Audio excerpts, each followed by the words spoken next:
Welcome to the Tradies in Business podcast with your hosts Warwick Bidwell and Nicole Cox. Divert your phone and grab a brew as Waz and Nic unpack tips, tales, secrets and stuff-ups from guests both inside and outside your trade, helping educate and inspire you to break the cycle of gut-busting and money stress and create a true trade business. So was HR, it's not sexy really, is it? Oh, sorry. Well, you said HR, I fell asleep. Oh, I understand. I think a lot of us feel the same way. You know what? It's even for me, I know the value in this stuff and I know how important it is. And it's like pulling teeth. It really feels that way. But can I say, we didn't have a horror story because we got the support, but we left it too late. Yeah. And if you can take anything out of today's episode, it's how not to leave it until it's too late. Does it bug you thinking back how long you left it and what that might have cost you? Yes. Actually, I don't even want to think about that. If we can move past that, that would be fantastic. But, it's the little things that you ignore because you haven't got the right confidence or you don't feel empowered enough. You don't have the education. You just don't know what to do, so you let it slide. Yeah, and that whole thing of not knowing what to do and not understanding this whole area, I think there's a lot of mystery about HR. It's made to be, I think maybe the industry itself has a bit to answer for here of making it this mythical beast. And in reality, today's guest really does lay that bare for us. So, absolutely, and it can be simple. Yeah. So we've got Kath from, Career Embassy or Business Embassy, depending which brand you find her under, Kath Tierney with us today. And, I was actually quite surprised at how straightforward it is. It can be very simple. It's one of those things you really shouldn't not do. Get on it. That was like a double negative. I know, it's terrible. Shouldn't not. Does that mean you should do it? Do it now. Get on this HR bandwagon. Just do it.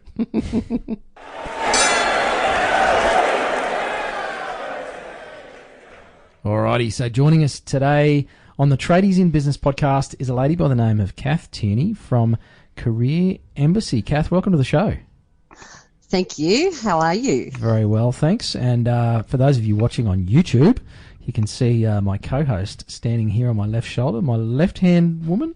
Hi, and I'm the right-hand man, is that right? Yeah, righto. Yeah, okay. How are you, Kath? I'm very well, thank you. That's good. And nice and sunny over here in Perth. Yeah, okay. Well, it's stinking hot here in Queensland. We've had some storms and stuff floating around lately too. It hailed on us again up here in Toowoomba last night. So wow, okay. Some wild weather around. But apparently the drought or the drought even, not bad for a podcaster. The drought hasn't broken yet, even though there's a whole lot of rain around. So, well, we'll send you some more rain across. Yes, please. That'd be great. Now, we're not here to talk about the weather, are we, Kath? No, we're not. What are we talking about? I could. I'm happy to. Yeah. Hopefully that's not more interesting than HR. And Nick and I were talking before we jumped on here with you, and it's like, HR, like, I think a lot of people just feel like it's pulling teeth. Or, reading tea leaves or something. I don't know. It's not a subject that a lot of people like to talk about or consider in their businesses, but it's super important, isn't it? It is actually, and it's becoming more and more important, especially for small to medium-sized companies who are not so familiar with what HR is and what it can do for their businesses and what it should be doing. Very true. And you know what I think's worse than the dread, I suppose, of having to deal with HR is the outcome if you don't have it in place. The things that can go wrong for you and your business and the stress that can cause. So having great policies and procedures in place straight from the beginning makes such a big difference. It does, and I'm seeing that with a number of clients who have been putting some of those policies and procedures in place over the last couple of years, and they're really thriving. It's almost that they've decided to, just take it on board, do the right thing, and, they've sort of, for whatever reason, it's like this incredible growth that they've gone through. So, Kath, before we dive in, which we tend to do, Nick and I are very good at going down rabbit holes very early on in the piece. Give our listeners a bit of background. We know what your name is and the name of your business, but give us a bit of the timeline leading up to this point. How did you come to be doing this? Okay, so I have quite a broad and detailed background in corporate HR from a long time ago. It's been my entire career. And when I say corporate HR, I'm talking about the big guys, the blue chip companies here in Australia and overseas in America and globally. And so, sometime over in the UK as well. And in the last 10 years, however, I've actually based myself from Perth and became one of the entrepreneurial people over here that we have, and started to provide HR support and services and now products to small to medium-sized companies who have not had that in the past. They haven't had the same support that the big guys take for granted. Mm. So when you were a little girl and you got asked the question, what do you want to be when you grow up? Did you say, I want to be a HR consultant? Well, my brothers still tease me about the fact that they say that I used to have the Financial Review in a briefcase when I went to kindergarten. But I actually wanted to be a postie. Oh, wow. You wanted to get chased by magpies and yappy dogs. I wanted to ride my bike. You're a motorcyclist. No, not at all. I right. think it was, delivering, lunch to my dad, who was a tradie, and working on buildings down the road and all that sort of stuff. So it was, I thought that was a pretty cool thing, being chased by dogs, by the way.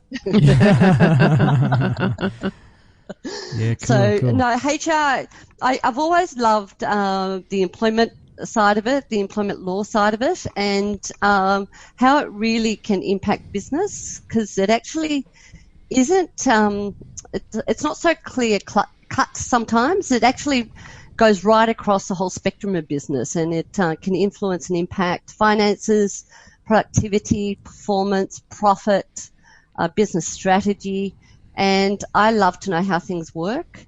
And, HR is really on the ground, how things work and grow. For our listeners that don't really understand what we're talking about when we're talking about HR, can you explain the concept of HR? Sure. Okay. So a lot of people think HR is just hiring and firing and training.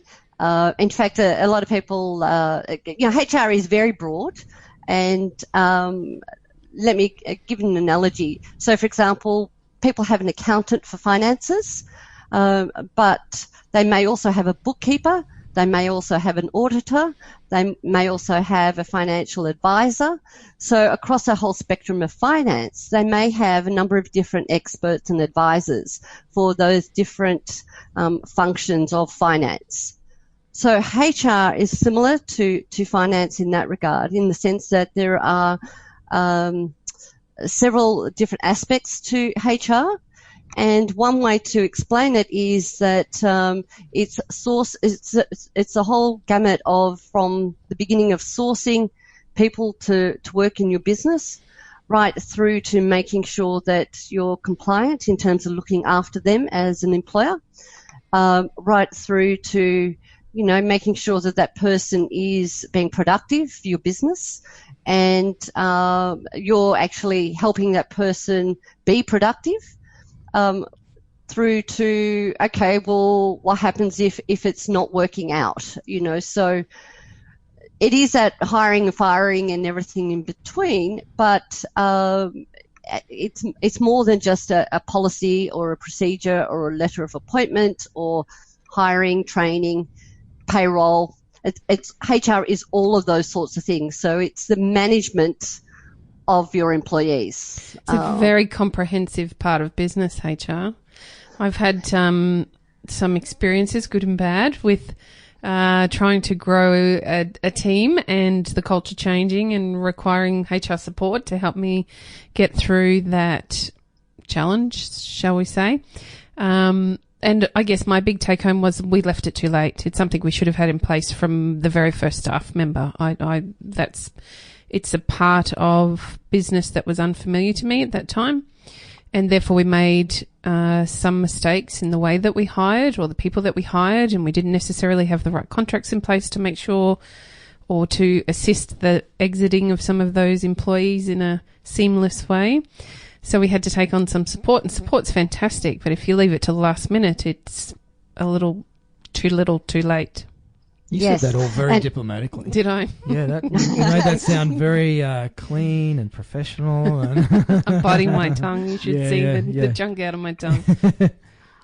Unfortunately, a lot of my work comes from referrals from lawyers, accountants, other clients who know of someone who's gotten into trouble, and they need some help getting out of trouble. And that might mean, for an example, they might have someone who's in their who's in their business, and it can be a small business where there's a bullying situation going on, or there's a poor performance situation, or there's theft, or you've got someone who's just not in the right job, and the owner or the business manager or who's looking after the people can't sleep at night because they don't really know what to do, and they're worried that they're going to do something that's wrong, and so they don't do anything. And so I've seen companies turn around where we've gone in and just sat down, looked at what was going on. Whether it be a small engineering company or a plumbing company, industrial parts and supplies type company, where, it's a matter of going, you haven't got the right person doing the right job, doing the right things. And with a little bit of help from HR, you can actually set that on the right course. And one example, talking to one of my clients this week, we set him up with good employment contracts for his staff. And he has about 20 plumbers, or he did have. He went up to about 75. Wow. And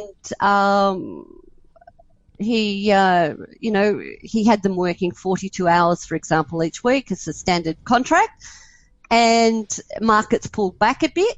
And because of the way we set up his employment contracts, and we identified that his flat rate included a whole bunch of stuff, including, defined overtime and stuff like that, he's been able to, instead of making people redundant, he's been able to say, look, as per your employment contract, we've been paying you this extra overtime.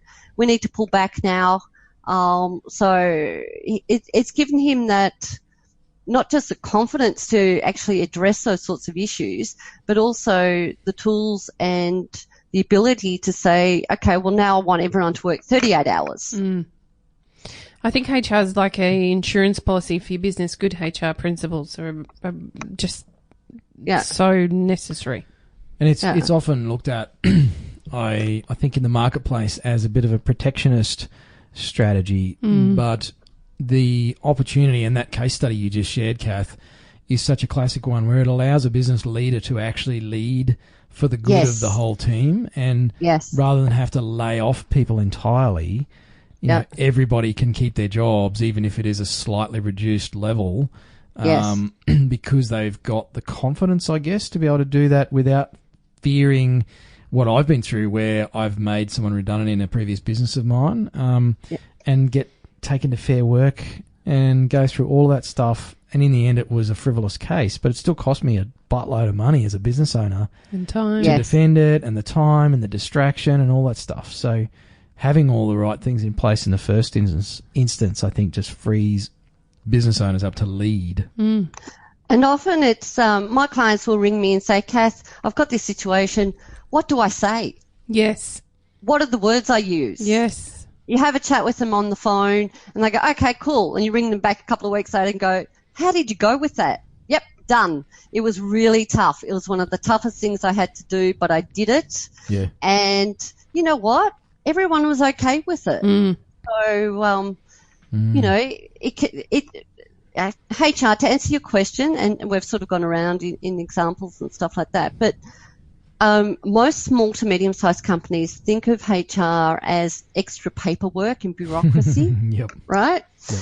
Now, I actually think of it as a more proactive tool and say, well, look, if you get a couple of things right from the get-go, put them in place, then it gives you a little bit more leverage down the path when you need to make decisions.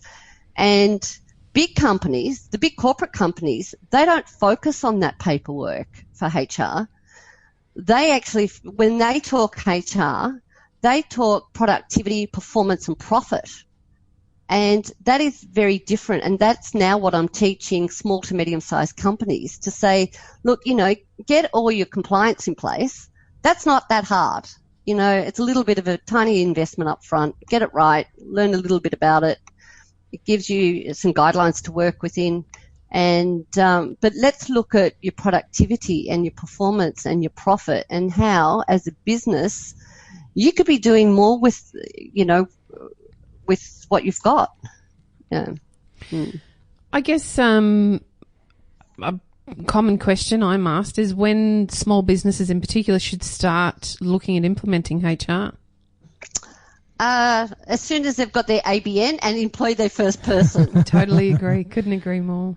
Yeah, okay. Yeah. And so what does that look like, Kath? Can you give us a bit of a basic outline of the things our listeners should be thinking about if they're starting out and if they're already in business, what they need to go back and make sure that they've considered? Sure.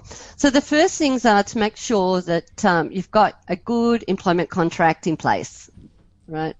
And that is for all employees, casuals, part-timers, full-timers, management, and just check that you know the applicable award, because a lot of people don't know which award.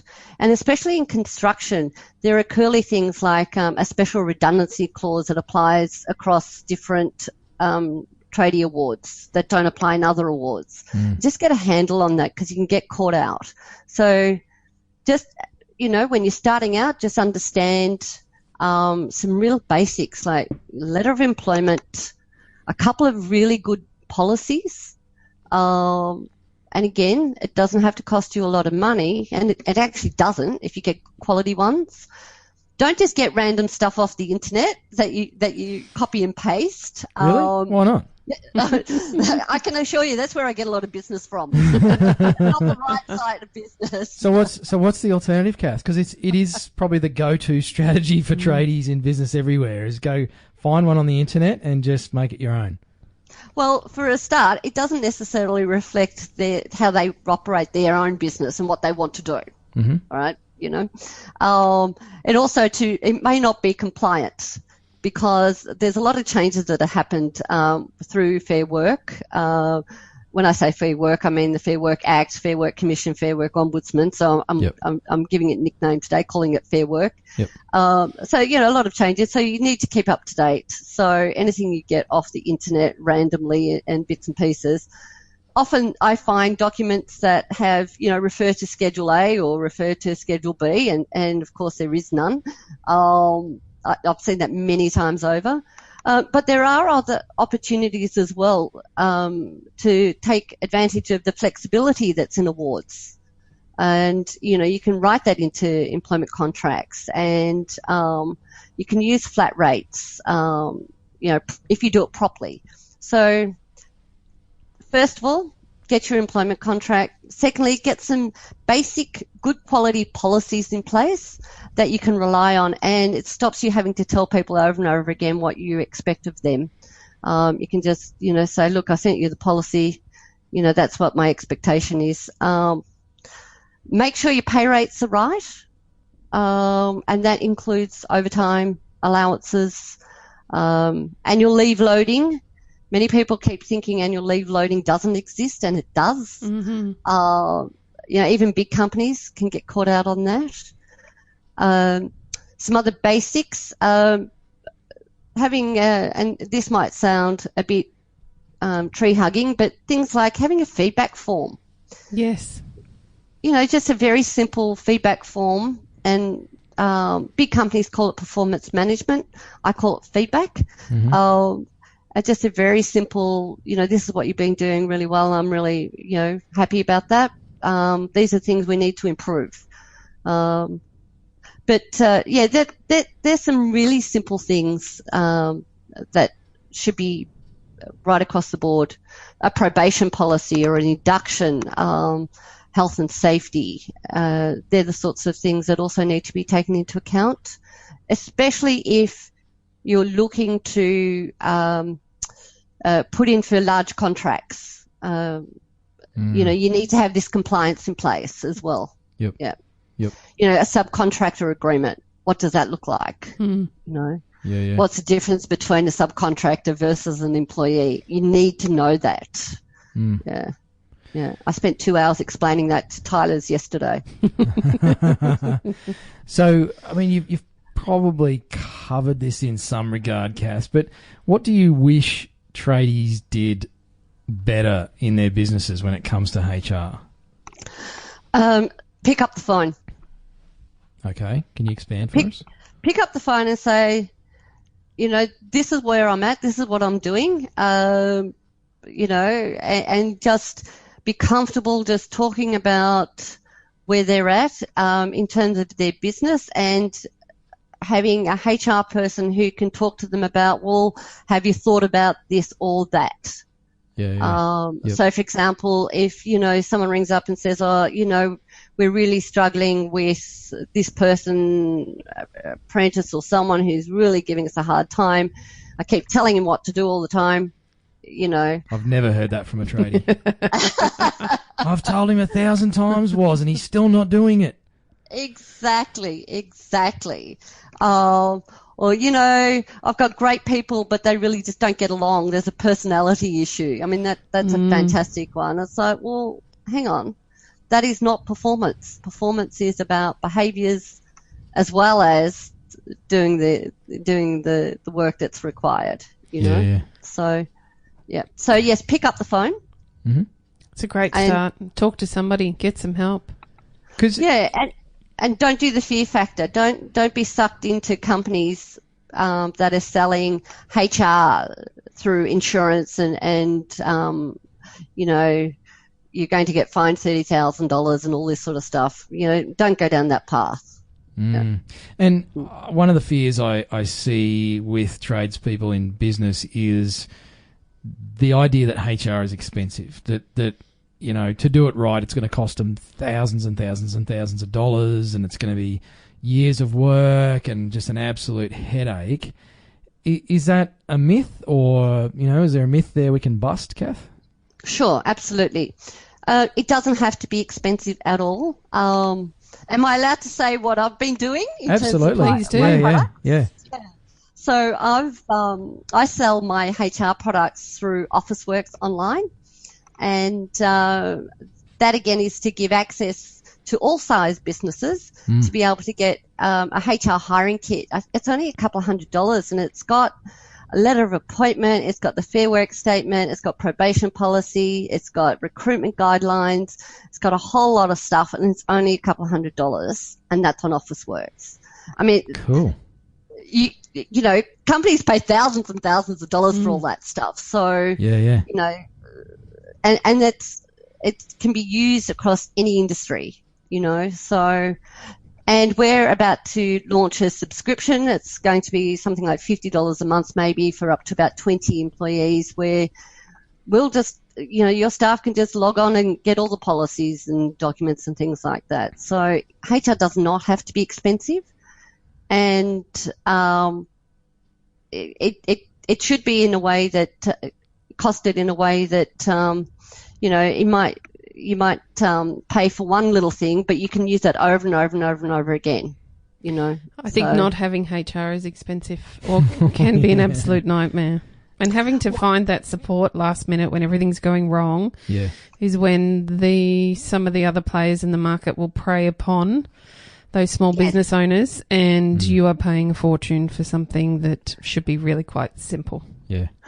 Yeah, and I do see that. I have seen companies paying tens and tens of thousands of dollars, and if they had have just done it right from the very beginning and maybe spent, $1,000, got everything straight, got someone that they can just ring up and ask, I'm about to do this. Is this okay? I'm about to let someone go, or, about to put someone on. It can be a 10-minute phone call sometimes. Mm-hmm. I wish I'd done that. I had, as I said, a fair work case brought against me as an employer over the years, fessing up. It turned out to be a completely frivolous claim, but it still cost me $10,000. Yes. And, I ended up settling with that person just to make it go away, because for me to actually defend it, which the HR lawyer was adamant that I should take it to court. Wow. Okay. I was like, dude, I'm not paying your fees. I just want to make it go away and get on with my business. Well, what I do is I try to teach people how to anticipate any dispute that they may have or grievance within their organisation, whether it be a small company, family business, or whatever, and to deal with it in-house. Yep. And to make sure that if something goes, a little bit off or whatever, that it's all set up so that all the work's been done. Yes. Yep. And it's been done in-house by them. Yep. And it's all there, ready to go. And if it is disputed, then they can actually defend it fairly quickly, and it gets thrown out at the very, very beginning. Yeah. And I think I've said in conversations with you two, I've had situations where, and this is not a good thing, where a business owner sacks someone on text message. What's wrong with that? On a Friday night with a few expletives in his text.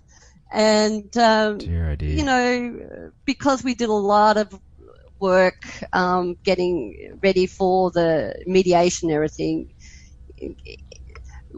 we got a really good resolution out of it, right? We didn't have to pay thousands of dollars. We paid a couple $100 and that was it. But again, it comes down to having someone that they could pick up the phone and go, Kath, we've done this, help. What do I do now?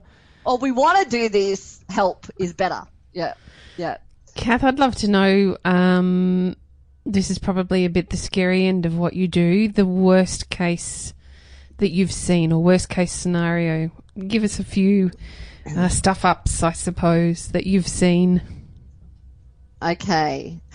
So in terms of not doing anything, or in terms of having to defend them?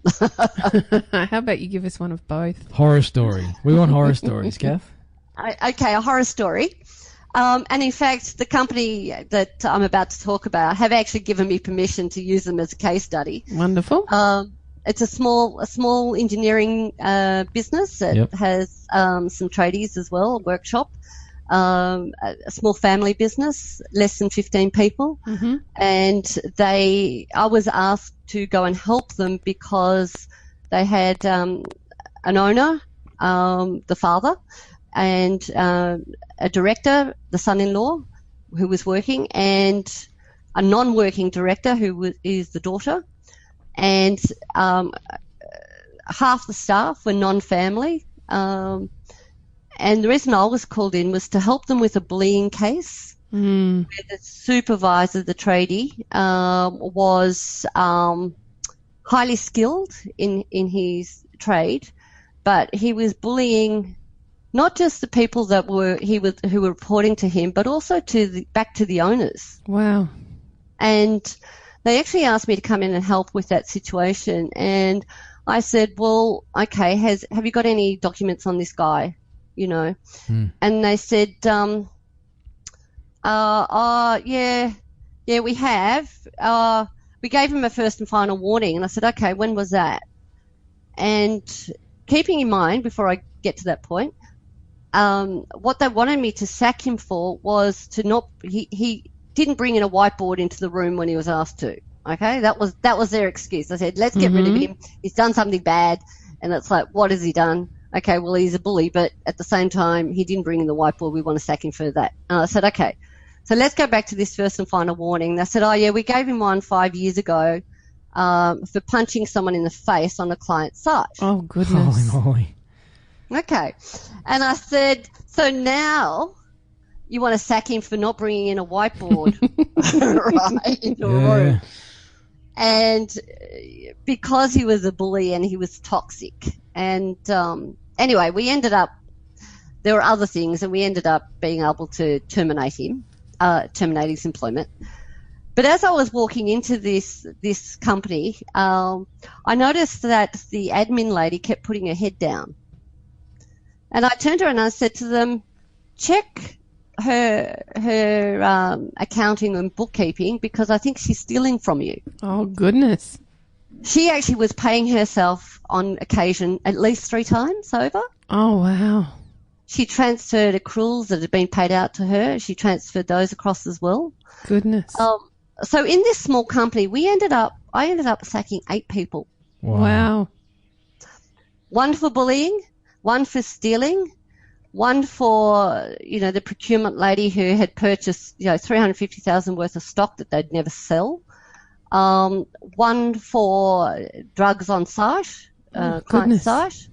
1 for not wearing his safety gear. He'd wear his thongs, or he'd go sleep in the car during the day. But all these things had been going on, and this business was going down the toilet. Not surprisingly. No. Yeah, so, and the son-in-law, who was one of the directors, who'd been bullied, he'd gone off for 3 months on stress leave. So the whole business was a bit of a shambles. Yeah. Now it is kicking goals. It is winning $1 million contracts almost every second week. And all from a bit of fantastic HR. So I worked with them, gave them words to use, helped them clear out the people that shouldn't have been there, pointed out that that's not acceptable behaviour. You do not have to accept that. Yeah. And you have the right to hire and fire. Absolutely. It's one of the biggest things one of the big things that hamstrings a lot of businesses that I see, trade businesses especially, is a reluctance or a fear or a myth around letting people go. Is that you can't, or it's, they're going to take me to Fair Work or whatever, because we hear all these horror stories. But is the reality different, Kath? It is if it's done properly. So part of that story is that teaching these people that if you do it properly, you can make good decisions based on information, and it's about setting it up so that you've got a good employment contract. So they use an employment contract that has a probation period in it now, and they use that probation period. Yep. They sit down with their staff and they give them some feedback and say, look, it's working out, it's not working out, and they do that in the first few months. Yeah. And now they sort of go, okay, we want to get rid of this person. Can you write us a letter? And tell us, give us a bit of a script. And they go off and do it now. They don't need me to do it for them. Yep. Because at the beginning, I was sitting in the room and actually I was saying the words. They were just sitting there nodding. Yeah. Now it's reversed. They've got that confidence and they've got the skills and they, to do it themselves and go, we don't have to put up with this. So it is confidence, but it's also knowing what you can and can't do. Yeah. Absolutely. Yeah. And that's the key in any of these decisions is having that knowledge and, like you say, the confidence with this is the law, or this is what my rights are, or, as an employer, this is what I can do. Because it breaks my heart to see so many businesses basically being held to ransom by employees that, not necessarily maliciously, but, the business owner allows these things to continue, and I can see that it's costing them money, it's wrecking their culture, it's really it makes the place really shit to be in, to be honest. It is, and, that's a classic example of, the original business owner. He was going through his own personal, his wife had died and all this sort of stuff, and he just let the employees run the business however they wanted to. Yep. And as I said, it was really at the point where they were looking at closing it down. It was just too hard. And in the last, earlier this year, they were able to give all their employees 7.5% pay increases. Wow. That's and cool. some bonuses, and because they've got the right team now. Yes. Yeah. They've got some young apprentices coming through. They've got people bringing business. It's just going great guns. And, all because they said, okay, we need some help. That's a great result from a terrible horror story. Oh, absolutely. So it cost them a few thousand to get through some of those horrible pieces of work. Touch wood, none of them were disputed. Good. Because we did it all properly. Yep. And mind you, they did give me a bit of a nickname, but we won't go there. I'm sure you've had a few. But now we're doing the positive things with them. That's you know? right. And that's the key, though, isn't it? Like, HR really ought to be a positive thing for both the employer and the employees. Rather than this Grim Reaper idea about what HR actually is. Yeah, that was the sort of nickname. So, and that's the thing. It's like to be able to say they've just given all their staff 7.5% pay increases. They're winning business because they've got the right people, and they can deliver on time, and they're not going to go backwards. Yeah. They've sort of put that, it's a line in the sand, I call it, and go, you know what? Let's clean up what you've got, and let's set the new expectations, and go, okay, yeah, that might have been the past, but from now on, this is what's acceptable. This is what's not acceptable. Yep. And the financial investment they made in that process has been saved 10 times over by getting rid of those unproductive staff. More than. And, they're happy to say that as well. When you said, for a few $1,000s, even if it was 5 or 10, to go through that whole process, you've got a business that's going down the toilet, to now doing really well. The payback is probably in the tens of thousands or even hundreds of thousands by the sound of it. Well, in the first, I think, 12 months, we calculated a direct impact of $800,000. Wow. Far out. That's sensational. And that was by adding up all the things that they weren't doing or couldn't do because of those particular people. Like, for example, how much was the payroll lady costing by paying herself? Yeah. So not having to pay that anymore. And, of course, not paying her redundancy because they were going to, we didn't pay out extra money. We didn't pay out because they didn't have to. Exactly. So we could actually tie it to very specific decisions that they were making that had a huge impact on their business in relation to those HR issues. That's brilliant. So, look, that's just one little tiny horror story. I can give you lots. But see, it has such a successful end. It's great. Yeah, and for me, that story epitomises the value of paying attention to this stuff and that it doesn't have to be as scary and expensive and complicated as people think it is. No. Where do you think that misidea, is that even a word? No, I bet you're going to make one up. Misidea, there you go. No, where do you think that crap comes from? Well, part of it, HR itself, right, isn't an actual profession. Like a doctor or a lawyer, that you have to be certified to be a HR person, right?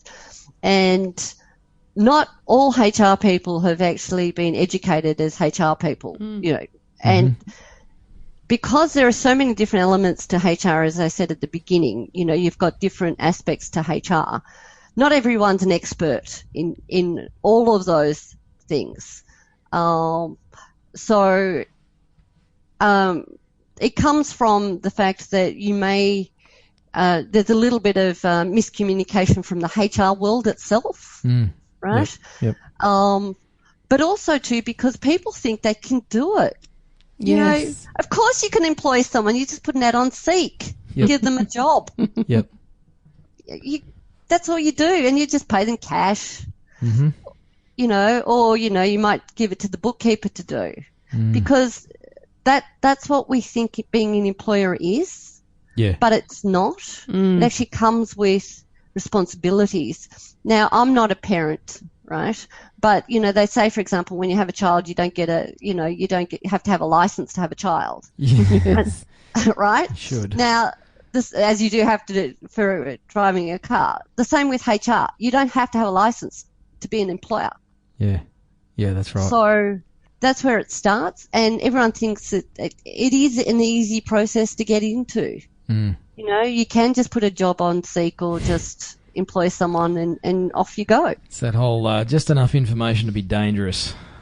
Yeah. Go and employ someone and pay them a wage and get yourself into all sorts of trouble. Yeah, and intuitively, everyone has an opinion on what they think is right. And competition is really hard.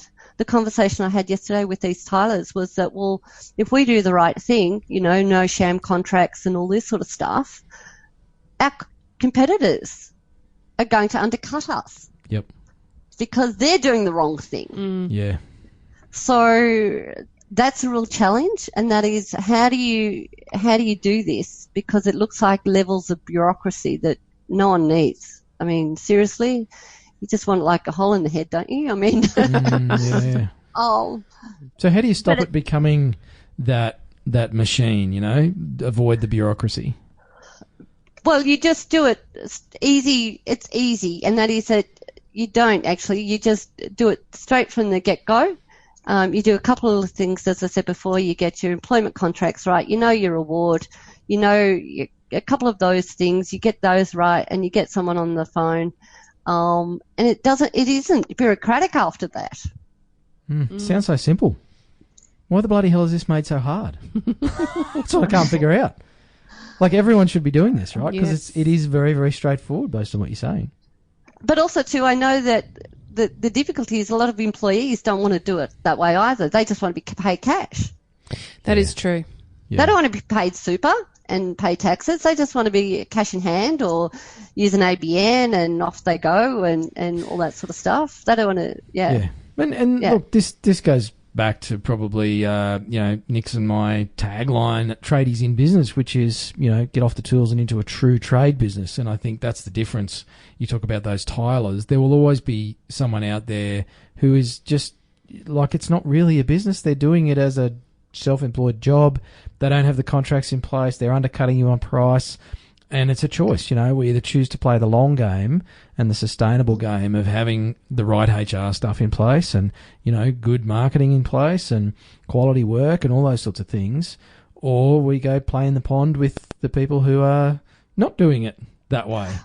Well, the other thing too, and that is that the Fair Work Ombudsman is not accepting that anymore as well, and it's only a matter of time. Yep. They're going after companies that are employing vulnerable workers, people from overseas, casuals, subcontractors, sham contracts. They're targeting 1,000 people, 1,000 businesses at the moment. And they're not backing down. And with single point payroll next year with the ATO, again, companies are going to be more and more exposed as to what they're really doing.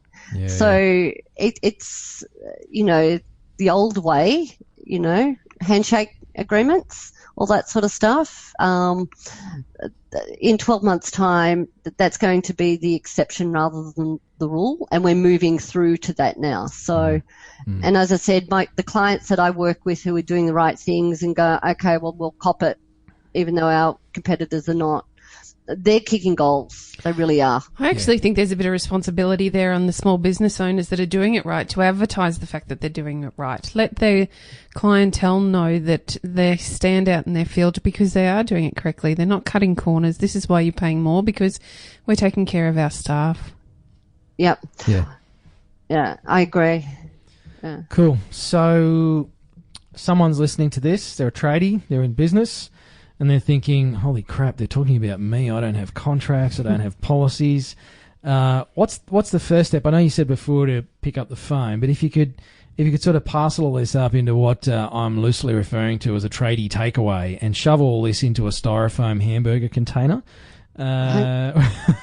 what would that look like, Kath? Could you give us a takeaway? Okay. I'm just thinking, get your employment contracts right, and you can do that by either purchasing the do-it-yourself hiring kit from Officeworks, Again, that's only a couple $100, and in fact, it's not really do it yourself because we're actually backing that up at the moment and doing a lot of work with those people who are buying that product. Cool. So to make sure that everyone knows how to use the letters and that they've got the right letters. So I would be doing that. They can talk to us about what it is that they actually need at the moment. Mm-hmm. You know, so different companies might need different things at this point in time. Yeah. And their bookkeepers, you know, bookkeepers, accountants, lawyers are all liable now under a Section 550 of the Fair Work Act. They cannot underpay people. So make sure you've got good timekeeping, Right. good payroll records, because that's what the Fair Work Ombudsman is going for. And just make sure you've got those things. So they're the absolute basics: timekeeping, employment letters, know the award, that basic compliance. Get that right. Absolutely get that right. Great tips. Draw a line in the sand and get it right. Yeah, super simple. Yep. So, Kath, where can our listeners go to find out more about you and Career Embassy? Sure. Okay. Well, our website is Business Embassy, businessembassy.net.au. And I can give you, I'm not sure if it's a good idea, but I'll give you my mobile number. We only have several thousand people listening, so Yes. that's okay. Let's send them to the webpage. Yes, not let's put your go to the personal mobile website. out there because you may not get any sleep. Look, Business Embassy. Yeah, businessembassy.net.au. Awesome. Yep, or go to Officeworks online and type in Business Embassy and you'll see our 3 products there, the do-it-yourself HR kit, hiring kit. Brilliant. Again, that's a really good starter and that gets you connected into us as well. Mm-hmm. And it's much cheaper as well as an option. Yep. And if you want to have a chat with myself or one of my team, then look, by all means, you can send an email, info@careerembassy.com or businessembassy.net.au. Or you can use the phone numbers that are on our website. Perfect. Great. And we'll put links to all of that in the show notes. Mm-hmm. It's like there really is no excuse for not sorting this, even as you're talking about timekeeping. It's like there are so many apps to track people's time on jobs and everything. Obviously, you know, they have to remember to do that stuff, but there are some great simple apps out there. Even if it's a piece of paper, it's something. Mm. But you know what? Even farmers I'm working with at the moment are actually implementing this stuff. Yeah. Yep. You know, and they're sitting out on tractors using electronic timekeeping now. Yeah. Yeah, I mean, it's not hard. It's 2018, so, you know, make use of the tools that are there. Absolutely. Yeah. Kath, thank you for that. That was way sexier than I thought it was going to be. Well, don't get me started. As I said, I've got lots of stories, and I'm glad we have a limited time. Oh, I'm sure there's a list of horror stories longer than both of my arms, unfortunately. But it's a great sort of cautionary tale too about just get this stuff sorted. You know, it's like it's such a common theme with our guests is just get off your backside and get it sorted. You know, do something about it. Just make a phone call. Yeah, exactly. Just make a phone call. Stop being scared about it and just get on with it and get after it. So thank you again for your time today. I know you're a busy lady. You've obviously got plenty of companies to help with the HR. Yes. And yeah, listeners, make sure you go check out those websites. We'll put the links in the show notes as we said. And yeah, a couple $100 and you can get this stuff sorted. Simple. Yeah. Simple. Awesome. Thank you, Nicole. Thanks, Thank you, Kath. Wanda. Thanks. Thank you. Cheers. Okay, have a great day. Thank you. Wow. And just as an anecdote to that little interview, the case study that Kath was talking about, we actually asked her when we pressed pause, which I need to stop doing that because I press pause and then some more good stuff comes out. But the company had been basically putting off that work and dealing with the bully employee for 5 years prior. It's amazing, isn't it? Can you imagine how much money they lost in that 5 years? So although they sort of made back $800,000 in the first 6 or 12 months, I'd shudder to think how much money they'd blown over the 5 years prior to that with some of those, questionable things going on in the business. I think that's half the point too. We tend to turn a blind eye or not see the first issue or want to ignore it because we don't want to have that confrontation with that person. And then it just extends from there. Then suddenly there's another and another and another, and you're losing hundreds and thousands of dollars every single year. Yeah, but that's not really visible, I guess. No. Until you do something like this, take action, and then go, holy crap, we're losing a lot of money. It's terrible. So don't be like those people. Don't be Please like don't. Bob, or whoever it was. Bob's not his real name. For the sake of a couple $100, head over to Officeworks. Pretty sure you know who they are. And you'll find Kath's recruitment kit, I think it was. Yes. Where you've got access to contracts and everything put together by a proper HR person. And obviously if you head to businessembassy.net.au. Correct. Ding, ding. Had to remember the website there. You'll find Kath and her team and get access to all their stuff. And failing that, just head to our website and we'll have all the links in the show notes. Don't forget, as always, if you got some value from today's episode, if you'd like more of that, if you'd like to hear more stuff ups and great stories and, just chew the fat with a bunch of other tradies, join us in the Tradies in Business group on Facebook. It is a closed group. You have to answer a couple of questions before you can get in the door. It's not too hard. We won't grill you. There's a bouncer on the door, and you got to show that you can get past. But we just want to make sure it's a bunch of legit tradies. There's some fantastic conversations in there. Everything from apps for job scheduling to marketing tactics and how to get away on holiday. Yeah, how to take time off. So you'll see Nick and I in there as well. We try and stay pretty quiet. We just hang around in the shadows, making sure everybody's lurking, playing nice on the building creepy site. stalkers. But definitely head over to Facebook, search Tradies in Business in the groups, and pop your name in there and apply to join, and we'll probably let you in. Maybe if you're good. All right, well, until next time, thanks again for listening. Always great to have you with us. Hooroo. Bye. You've been listening to the Tradies in Business podcast with Warwick Bidwell and Nicole Cox. Find out more about today's guest, tools for your trade business, and other cool stuff at tradiesinbusiness.com.au.